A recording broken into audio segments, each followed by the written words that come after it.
Yeah, like I said, I think that they're top to bottom the best defense that we've ever had at the University of Georgia. There, I said it.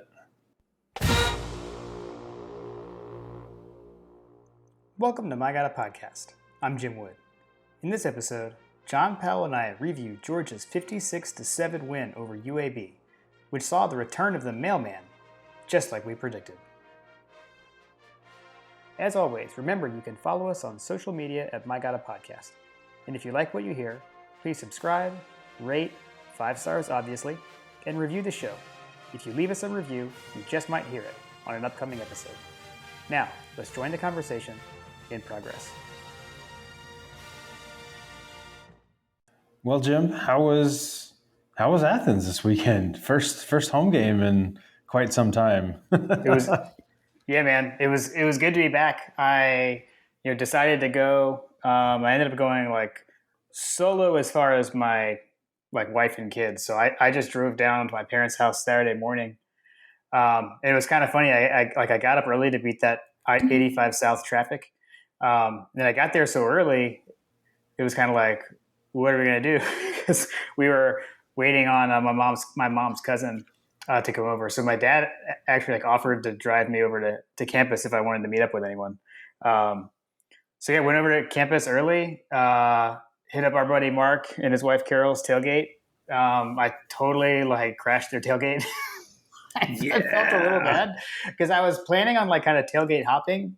That's what I told him. But then the other people I was going to hop over to weren't on North Campus. So I totally crashed. But Mark was a gracious host. He's got a great tailgate. And when I walked up, his wife was like, I met you at Notre Dame, but in 2019, but you might not remember, which touche, very fair to assume that I did remember her, but at any rate. But yeah, so it was awesome, man. It was awesome. I did bring some beer. I brought some beer. Hunter will be disappointed to know that I brought Classic City Lager and not Bud Light or Miller Lite. But it was just, they had a great tailgate. Weather was beautiful. It was a Chamber of Commerce day. It was awesome. How many Jello shots would you say that you consumed? There were multiple. What's the over under? Over under. Well, why are we talking? I don't see why we have to talk about this. I will say that I kept my wits about me, so I didn't hit the limit over. So that was good. That was good. I take it way easier than Notre Dame. my arm was twisted. My arm was twisted.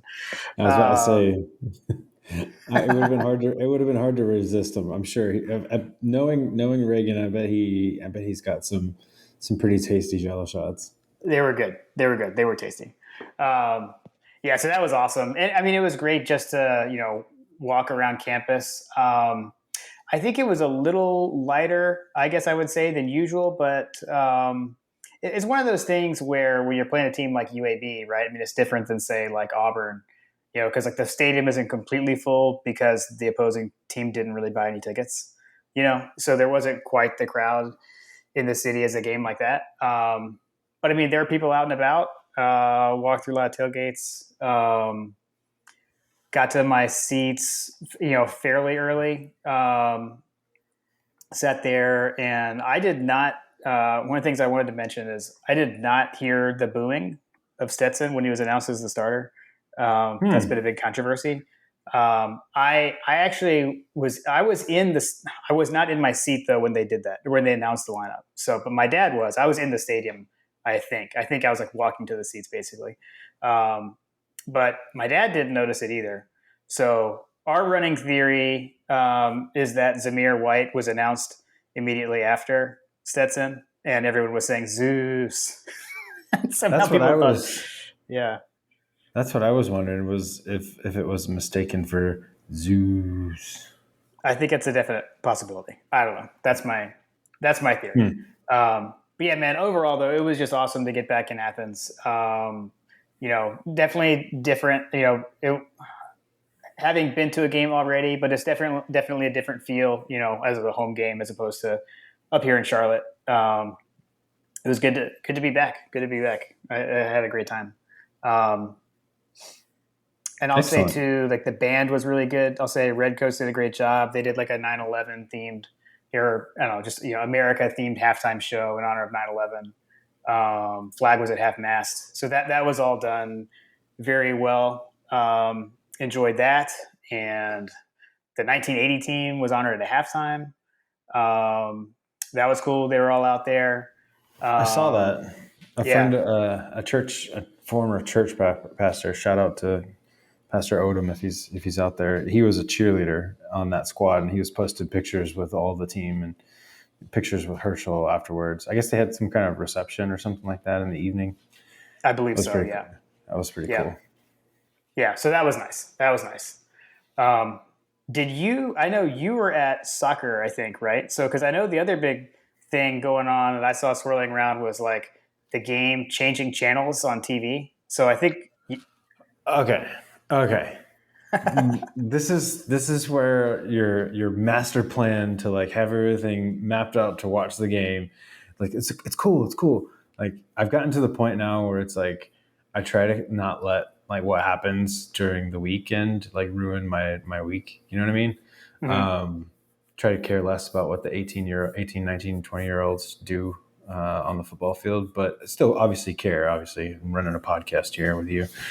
Um, Right. Fair. but I will say that like I try to like prioritize the family time obviously on the weekends when kids got sports and I've got kids that are getting older. So anyway, I it just so happened that I was the kickoff for Carter's game was at 3 o'clock. So I knew that I was going to miss the first half. I was like, that's fine. It doesn't matter. It's recording. I'll catch it up.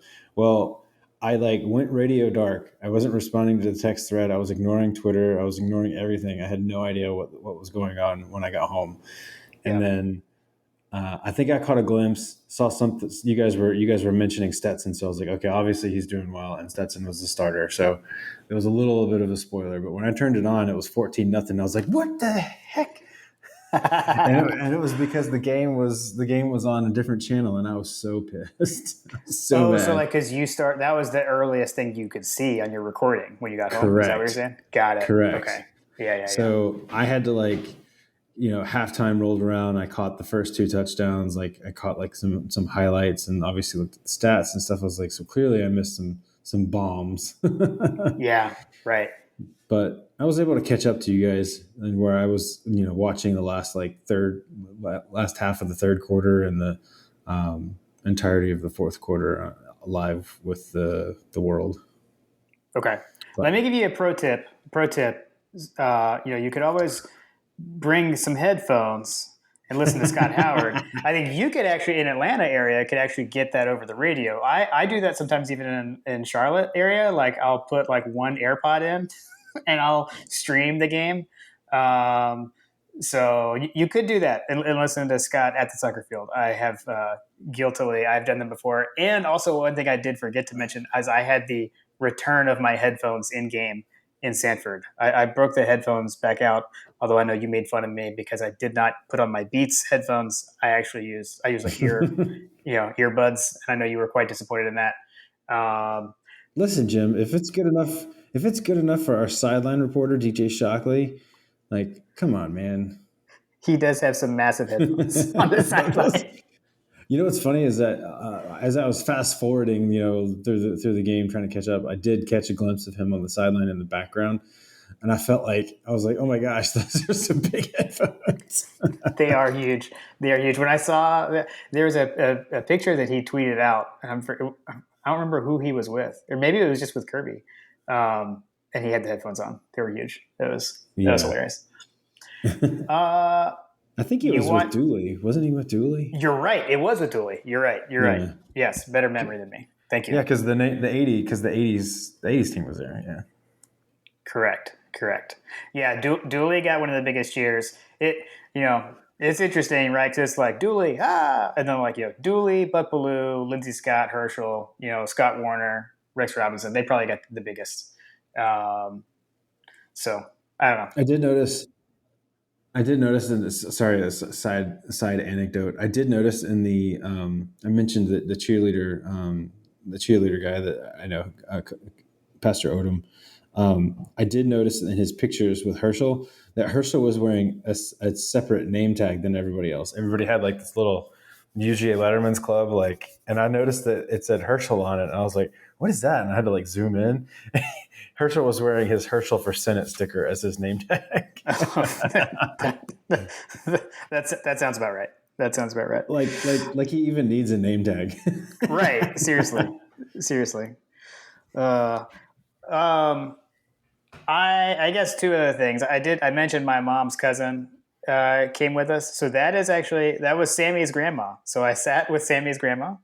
So that was fun. And we got to catch up. I had not seen her in like forever. Um, but yeah, and then she was there. Sammy was there, by the way, as a recruit. But also his cousin Cohen is a cheerleader. He's a freshman cheerleader at Georgia. So this was his first home game. So that's why. My mom's cousin. I lose track. I think first cousin, second cousin. My mom's first cousin. But so yeah, so she was there sitting with us, and then I did meet Coach Trillbill. He stopped by. So Coach Trillbill stopped by the seats in the third quarter. So that was a good time. Good times were had. Did you get to like interact with him that much, or? Just a little bit. I mean, he stopped by just to say hi. Which, full disclosure, I know him. Like we had met before. I just didn't realize that was his Twitter account. I thought I had suspicions, and they were confirmed. So I'm not going to reveal his identity on the podcast, but he knows who he is. Got it. And everyone else can know him as Coach Trillbill. Got it. So let's. You want to run back through our predictions and then kind of jump into the game? Let's run through it. Okay, so we had over under 4.5 sacks. I took the over. You took the under. You were correct. So congrats on that. There were 3 sacks in the game, which is still pretty good. That was good. It was good. I mean, there was still a lot of havoc. I think we're going to see, like, in relation to that stat, I think we're going to see as we move forward, teams are not going to let our defensive front beat them the way that Clemson allowed that to happen. Right. We're gonna see a lot of quick releases, which you saw, like the quarterback forced to throw and end up throwing an interception. But we'll get there. Yep. Let's see. Over under 1.5 quarterbacks. We ended up both taking the over. Once I clarified the question, we were recording on Monday, so we did not know that JT that there was even a chance that he wouldn't play at all. But we saw 3, so we hit the way over. Ended up seeing 3 quarterbacks by the end. So, and then on the actual game predictions, so you took the under, I took the over on 44.5 points scored. I got that correct as there were 63. And then we were both pretty far off on the score. So you had 36-14. I had 34-10. Obviously 56-7. So I wanted to kind of kick off the game though with revisiting a listener question. So a friend of the show, Tim Riley, had asked in the last episode how many games until the explosive offense truly arrives, and we were both like, it's going to be several. It's going to be several. Whoops. The offense arrived, and it was delivered by the mailman. I was about to say, little did you know, miserable in Minnesota, what we had in store from the mailman. I mean, clearly, if we knew the mailman was going to start, we would have said this game, because obviously that was the missing piece, right? Yeah, I'll say, man, he was impressive. Like, I don't know if we're going to get to the quarterback discussion or when you want to do that, but go right into it. We can talk about whatever we want to talk about. Do you want to transition to the quarterback discussion that I could probably talk forever on? Well, I might have to put a timer on you because I know you have many things to say. So, all right. So here's the thing. So I'm genuinely curious, and I haven't seen anything. We're recording Monday evening. I didn't see anything super revealing on what the heck's going on with JT Daniels. Obviously, he's got some oblique injury. I think that there's no doubt that he's QB1. But what is really surprising is that he did name Beck the backup, but Beck didn't start when JT went hurt. So. Right. something is going on there that I feel like needs some sort of light. I mean, I just don't. It doesn't. I can't square it because it Yeah, was so unlike Kirby to kind of name that this the way that it was. But I think like in the media notes or something like that, it was like JT Daniels or Carson Beck or it Stetson did. Bennett. It had the multiple ors. It had all three of them on there when the depth Yeah, chart came out. Yeah. yeah. So like, what the heck, dude? What's going on there? I will say, Well, I know that you guys didn't have the luxury of watching it live, like in video, and I had the luxury of being able to rewind and stuff. When Beck came in, so I basically started the game when Beck came in. okay. Yep. When my recording picked up because we were already up 14-0, and I think that he took the next series after that, right? Yep. He did. So when he came in and literally just handed it off, I was like, okay, what's going on here? And I was trying to catch up to you guys.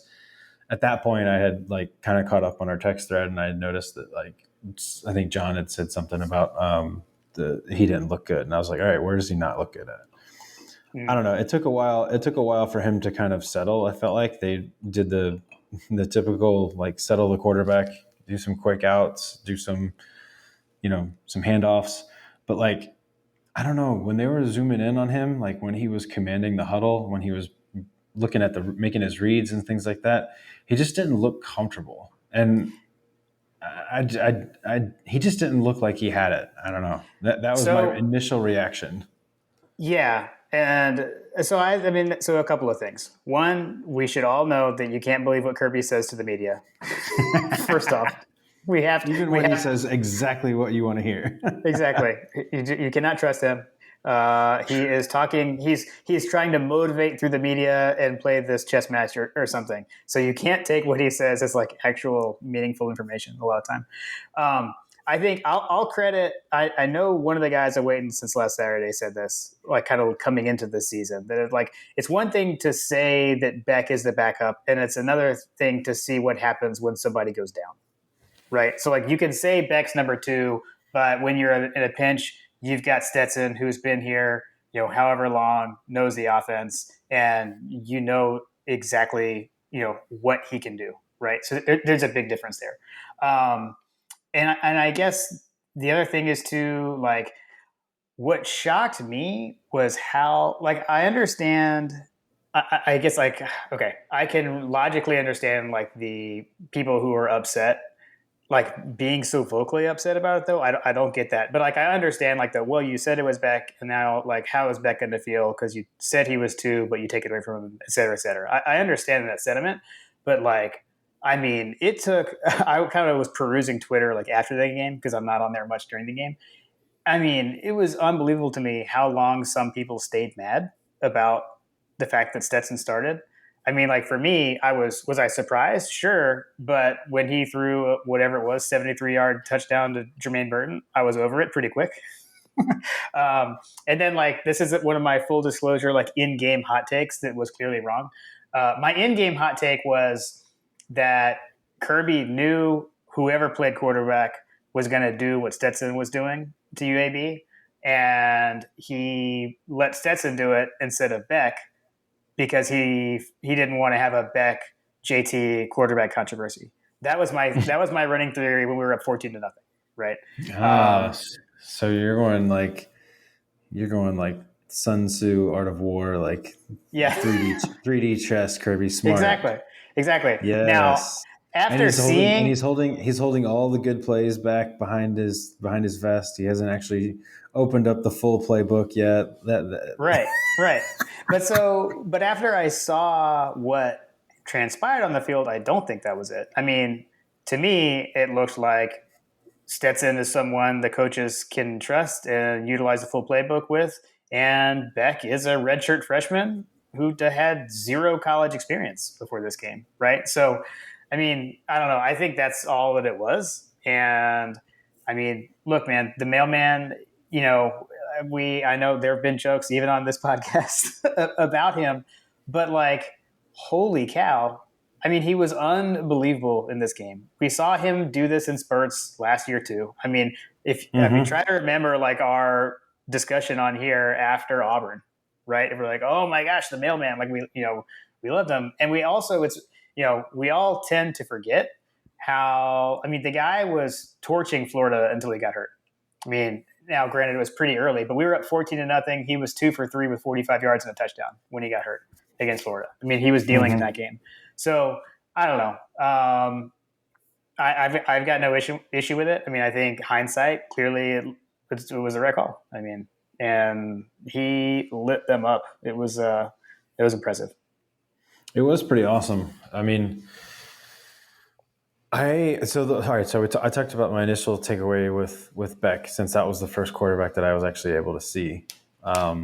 So when I went back and looked at the highlights from the beginning of the game when Stetson was balling out, like, holy crap, dude, he looks like a totally different quarterback than a year ago. Because I feel like that his deep ball was on the money, and that was like the big thing that we really kind of pointed to, was the fact that he didn't seem like he was as accurate downfield as JT Daniels was. But I mean, when all you have to do is hit your receivers like deep, they've got nobody around them, and all you have to do is get the ball out there and make sure that they catch it.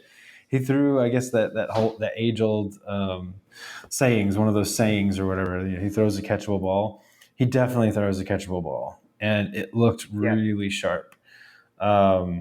He definitely commanded the huddle. Obviously, it's not his first rodeo. The kid has played against some of the best teams in the country. But he just looked like he belonged there. Like, you always say, like, fake it till you make it, or act like you own the place. Like, that's exactly what he looked like. He looked like he owned that place. And Kirby basically said as much in the post-game team talk or whatever, where he basically gushed over Stetson's response to adversity and to his opportunity. He basically he shot his shot and took it. And to that point, like, I don't know if it was just a plan, like, hey, you're going to get the first 2 series and we're going to see what happens. And then Beck is definitely going to come in after the second series. If it was something scripted like that, it was. Do you think that it was? Okay. So Kirby has confirmed that. Yeah. So they told them it was Stetson's going to. It actually went. If you go back and watch, it was 2-1, 2-1. So for it would go Stetson 2 series, Beck 1 series, Stetson 2, Beck 1. And I know they did that through the first 6 series for sure. That's how they did it. So that was the plan, and apparently they all knew that on Thursday. Like, Kirby or whoever communicates that decision communicated that to Stetson and to Beck on Thursday, which I'm still amazed they were able to keep that quiet. I'm amazed they've been able to keep a lot of stuff quiet. Yeah. I mean, JT's injury, like, that was quiet. Like, there's all sorts of stuff that's going on this year. I feel like that they've kept quiet, like the Kyrus Jackson situation, like, yeah, the mystery. Hey, because this week, he almost returned a punt for a touchdown, and he looks fine to me. I'm not a doctor. I don't know what's going on there, but I still really don't understand the healthy enough to return punts, but not healthy enough to play receiver is very, very odd. But I will. I feel like he's like the Wizard of Oz behind the curtain. He's like, pay no attention to these other situations over here. Here's a quarterback controversy. Deal with this. Oh man, yeah. Oh, sorry, I lost my train of thought. Oh, I was gonna say, I want to give you credit for something that you said on the last episode. So to deviate from Stetson for a minute, we had, I guess for both of us, or for the podcast, we did call out, Brock Bowers as someone to watch in the preseason, and man, has that held true, thus far. He's the leading receiver. And we had talked about since the spring game that he reminded us of Nada. And you said in our UAB preview that you think Bowers is actually faster than Nada. And I would say that was confirmed on Saturday. I mean, on that wheel route, the safety had an angle and should have been able to tackle a tight end. I would say could probably tackle most tight ends.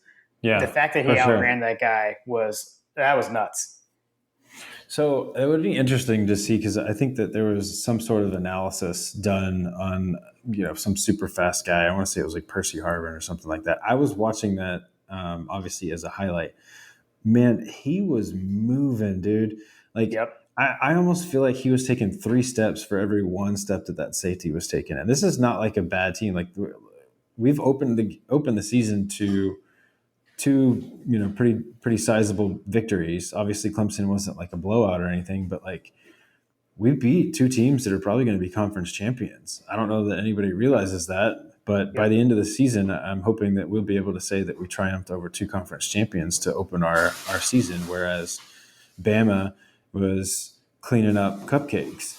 You know what I mean? Yeah. Team Yeah. and Auburn was blowing out teams that hadn't won in 2 years and all that kind of stuff. So like I don't know. I was absolutely blown away by how fast he was. Another player that I was blown away by how fast he was Jordan Davis. He tracked down Yeah. that quarterback like he was like he was hunting. He was going hunting.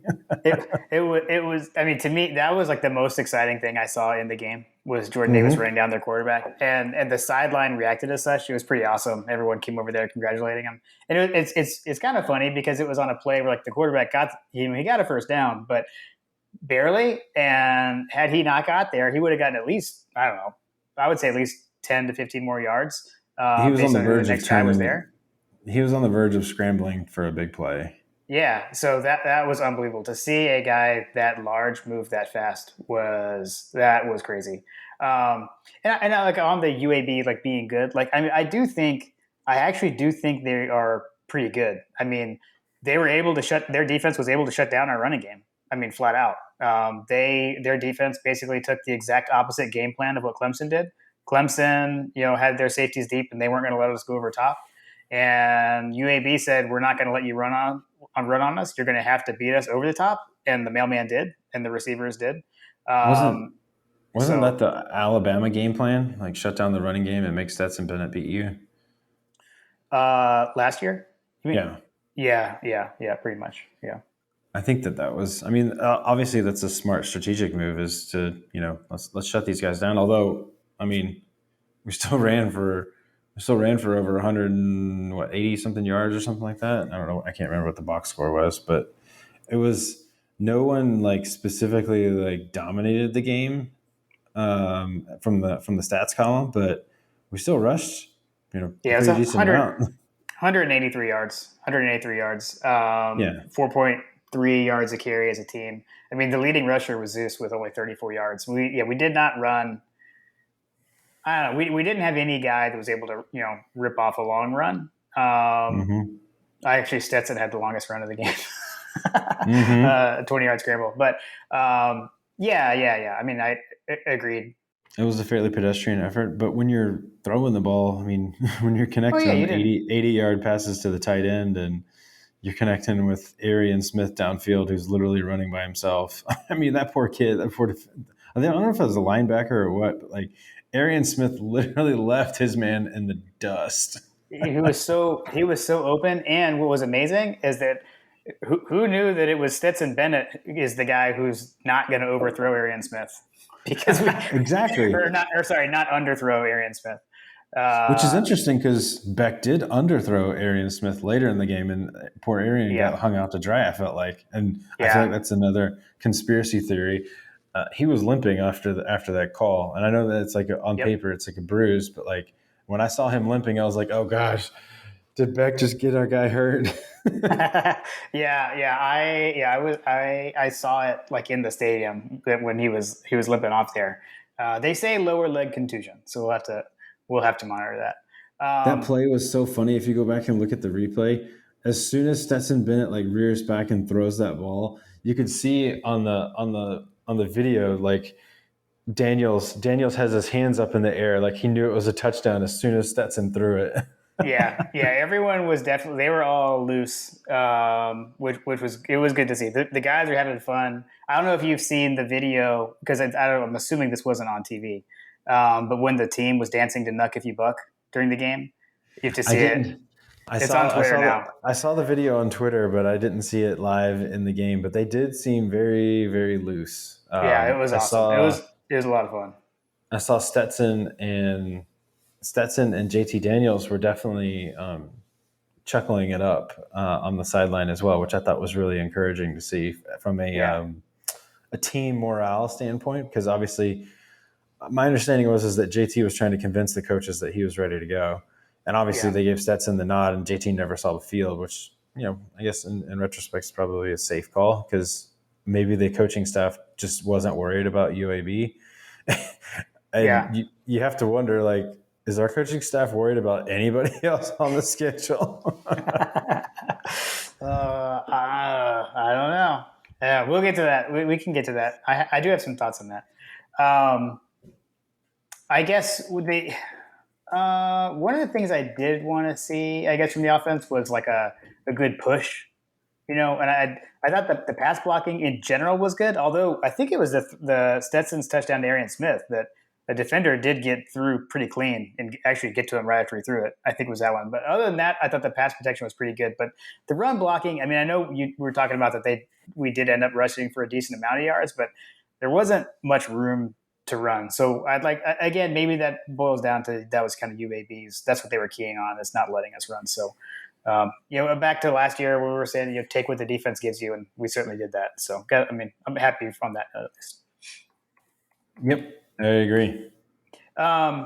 So let's talk about the glorious defense, because I, you know, as we were looking at this game, we definitely felt like, we should win. We're the better team. The only concern was the whole, 18 to 22-year-olds, are they going to have their minds right? Are they going to be resting on their laurels? It was pretty awesome to see us be the better team and act like it and perform like it. And the defense, I mean, they still haven't given up a touchdown, because the only touchdown in this game, was a pick six by the offense. Mm-hmm. We already talked about the Jordan Davis run when he ran down their quarterback. I mean, Channing Tindall also really impressed me, continues to impress me. He is so fast, and the way he is running guys down, it's incredible. They were fun to watch. They were fun to watch because I had heard that UAB's offense was pretty good, and we made their offense look bad because our defense is that good. Yeah, no, the defense is they're playing lights out right now, man. I don't. I mean, I joked about it earlier, but like, who's going to be the first team to score a touchdown on this team? Yeah, I mean, and like, when was I mean? So again, listener question. Last time, Bobby Wilson was saying like, I think he asked us what 5 reasons why this is the best defense since '80. I mean, this is the best defense in a long time. I mean, this defense. I mean, the best defense of late, I guess you would think, is 17. I don't. The 17 didn't have 17 team. I mean, I Roquan don't. Smith, right, and then Dom Sanders with all the picks, but the front seven wasn't like this. I don't know the 2002 2005 time period Yeah, yeah, defenses. Those Van Gorder defenses were yeah, like they were playing like this. Like yeah. even even the Roquan team. I mean, we've got we've got more than just Roquan. We've got more than Yeah. just Jarvis. Right. Like literally up and down the. I mean, did you realize that Wyatt didn't even play? So I was aware of that, but not during the game. I didn't even notice. No. Yeah, like Yeah. we were missing one of the best, one of our best linemen. Like, which, by the way, what's going on there? Yeah. It Good question. I'm not sure. I know. I think Kirby said it was not due to injury. was That's not all an he said. injury. Yeah. That's all he said. Um, so how about this? So here's something all right. I tried to look this up and I couldn't figure it out. So if there's anyone listening who knows how to look up historical facts, although I probably should have just like asked Jeff Dantzler because he probably knows this off the top of his head. So we just came off back-to-back games with a pick six. Yep. Like, I mean, has Georgia ever done that before? Had a pick six in 2 games in a row, and then B, have we ever done it in the first and second games of the season? That feels like a stat. Like, I would be surprised if that's ever happened before. So need someone to look that up for me. I could I tried to find it, but I couldn't find such things. I don't know, man, but I am here for the weekly pick six. Yeah, right. And then this one by uh, someone who was on the pronunciation guide. So I don't have Scott saying his name, unfortunately, but Jaman Dumas Johnson. Um, so What that was good. I don't know. Although we could go with this though. We could go with this. Second down and 10 and a foot or so. Shotgun snap to the quarterback. Picked off at the 21, far sideline. Easy waltz into the end zone. Jamon Dumas Johnson, the freshman, what a gift. Right in his hands at the 21-yard line. Second week in a row for a pick six by Georgia. He'll remember that moment. So had to get his name pronunciation in there. That was pretty awesome. And again, I think that I fully expect that we're going to see more of that because teams are going to make the decision. If Stetson is starting, or if Stetson trots out as a starter or is announced as a starter, I imagine that they'll probably take their poison with seeing what Stetson has, like basically made Stetson beat you is the game plan. Run that at your own peril with Brock Bowers and company out there. But that seems to be the lesser of the two evils. Either that, or you allow our defense, our offense to run all over you. And in order for them to counteract that on the offensive side, they've got to get the ball out fast. And he was trying to get the ball out fast, and he made a very poor decision. It's like, basically, you're going to have to choose your poison. Do you want to let the offense, try to take its clean shots, or are we going to try to just get the ball out as fast as possible? Otherwise, we're going to actually get eviscerated on the sack column. Right. Yeah. That pick six came right at me. That's the end zone we sit in, and I saw it coming a mile away. When the quarterback reared back to throw, I was like, that's not going to end well for him. Yeah, that's what I thought too. It was a pretty poor decision. Yeah. Yeah, you got to take the sack there, kid. Yeah, and I will say too, like on Scene's pick, I thought the same thing real time, but on rewatch, he got hit pretty hard, like as he was throwing, so he didn't get to follow through in there. I still think it was somewhat ill advised because the guy was triple covered, but I don't know. Maybe he could have got a little. Maybe it wouldn't have been picked, I guess, maybe if he could have gotten everything into it. But that was awesome, man. Three turnovers, 3 interceptions. Scene, I believe that was his first career pick. I know it was Kimber's first pick, and Dumas Johnson, that was obviously his first pick. So, I said Kimber. It was Ringo. Sorry, Keely Ringo. I was about to say Ringo. Ringo, which his pick was pretty awesome. I was just about to say that was another player that we talked about that needs to step up before the season, but he caught that after 30, 40 yards of coverage. Yeah, I think he giggled about that in an interview when he mentioned it. Yeah, he did a great job. I mean, that was like textbook. Got his head around, watched the ball, high pointed it. It was pretty awesome. It was awesome. Yeah, I mean, I don't know, man. Again, I mean, you can't. I can't say enough about this defense. I'm kind of gushing over them. It was awesome. So yeah, like I said, I think that they're top to bottom the best defense that we've ever had at the University of Georgia. I said it. Like there's not like one superstar, which I guess if you could single out Jordan Davis. I think that's fair. If you could single out Jordan Davis as like the cornerstone, but at the same time, he's not like dominating the stat column like David Pollock did, or absorbing all the headlines like Roquan did, like moving side to side and making all the plays and stuff. And he's not game saving multiple games like Jarvis did. Like this is truly a team defense, like top to bottom. They are stacked to the gills with talent, and they are throwing the kitchen sink at everybody, and there's just no stopping it.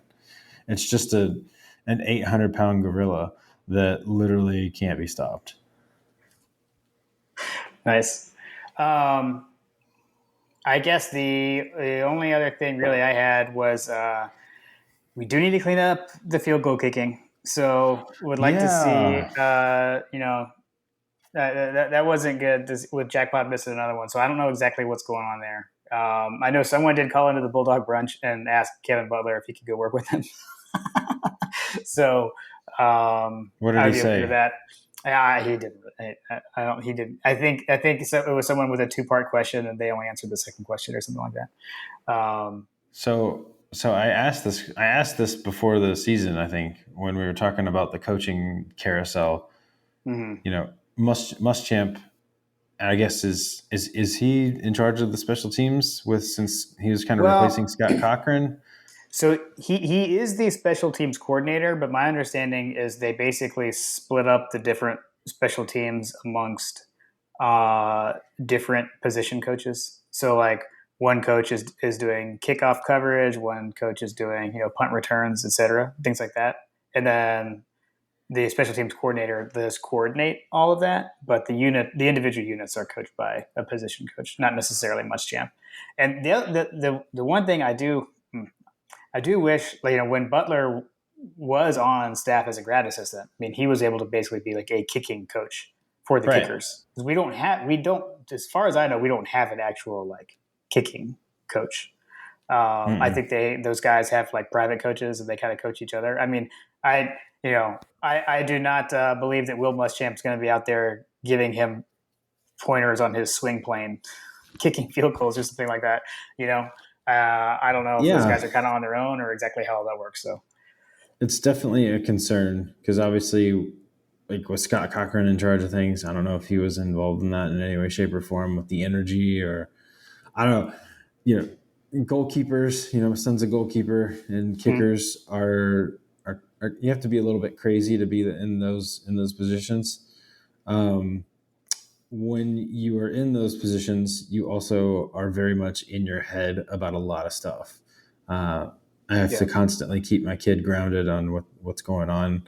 So it's very easy for your juju to get out of whack as a kicker. So I hope that they are placing some emphasis on that because what I do not want to have is the game be on the line and Jackpot has a miss of a 30-yard chip shot that he makes with his eyes closed last year. So like that regression was not planned for. Yeah, for sure. So I don't know. I guess we got to get him back out there. Keep getting him out there kicking. Although I mean, obviously we'd just rather score touchdowns. So I guess that's one solution to the problem. I was just about to say the solution here is to just score dang touchdowns and do pick sixes all day long. Exactly. Yeah, I'm fine with that. I don't know anything else on the game. I think that's pretty much all I had. We talked about the quarterback. Did we mention Kyrus and the situation with Kyrus there? Like that's the only other thing that's super duper like what the heck, dude? Yeah, I don't know. I hope I say we table that and talk about it when we preview South Carolina. I want to see if anything comes out this week. Although Kirby will probably say that he's hopeful that Kyrus will play this week or something like that, and that Kyrus will be full tilt. But we'll see. I'd like to see more info there. Yeah, I think we just talked about that. It doesn't really seem to line up. But yeah, we'll see. We'll see. Would love to have just yet another receiver in the arsenal. That'll be something that we'll be watching, and then we'll see what we find out about quarterback status. We'll see.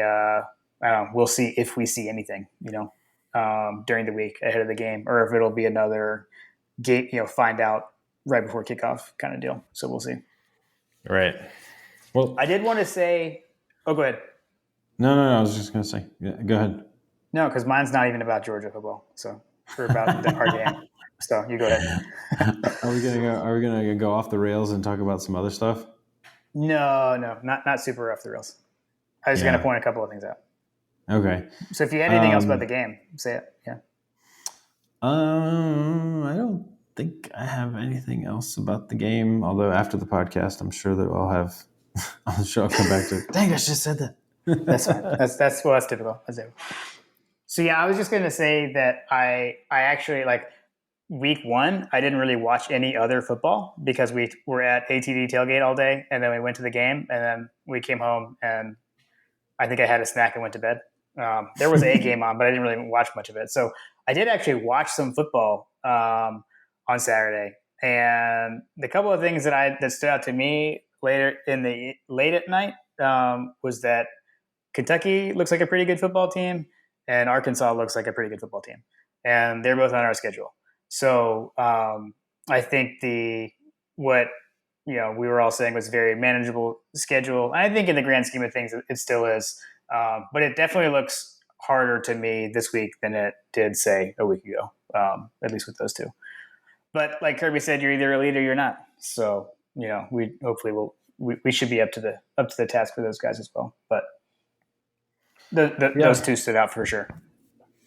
I think that what was so surprising in the football world was a couple of things. Number one, we're sitting here, almost 11 o'clock on Monday. I believe that Coach Orgeron will be not employed at the Louisiana State University by November. Yeah. What's going on there is just absolutely insane. I believe they're technically in last place in the West right now, just based on their performances. Well, and again, throw back to the very first episode of My God podcast. That was your hot take then, was that Coach O was going to be the next Gene Chizik. So you're you're looking pretty on track for that. Throw way back to episode 1. So life comes at you fast, LSU fans. You sold yourself to the voodoo devil or something like that. I don't know. I don't know. You've seen The Princess and the Frog down there. Hey, that's a big move. It's a big movie in the Wood household. The girls love that one. Yeah. All right. So that was a good one. Arkansas, obviously, pulling one over. Oh, that's so awesome! And then the SEC Shorts guys had an amazing. I haven't watched video. it. I know it's out, but I haven't watched it yet. I have not watched it. You haven't watched it? Oh my gosh! No, I watched the one. I watched the Georgia Has Hope on Saturday morning. Which, I mean, like, if you can't laugh at yourself, who can you laugh at? Like, that was hilarious. Yeah. I would say, I guess the only other one for me was like Oregon beating Ohio State, and I thought that was it was definitely a surprise. And the thing, this is how my brain works. The only thing I could think of was, well, when the playoff expands, that won't even matter anymore. That's like all that I was thinking about. That's funny. Speaking of upsets that are actually relatable to the Georgia football, so Florida State lost to, what was it, Jacksonville State. Yeah. And UAB blanked them the previous week. So True. We just beat a team that blanked the team that beat Florida State. And so if you apply the transitive property, we also have a win over Florida State. So obviously, so we can hopefully claim the state of Tennessee, state of Florida, the state of South Carolina, state of hopefully Alabama. By season end. Yeah, you got there before I was about to head there, and you just went ahead and took it. That's perfect. I saw an opening and I hit the hole. There you go. All right. Well, I think that will pretty much do it for the UAB game, and then we'll be back soon to preview the Gamecocks. A night game, by the way.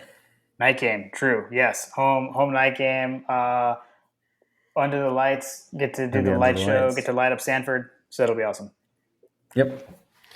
Awesome. Well, thanks so much, man. This was fun. We'll sync up again soon. All right. Sounds good. Go Dogs. Go Dogs.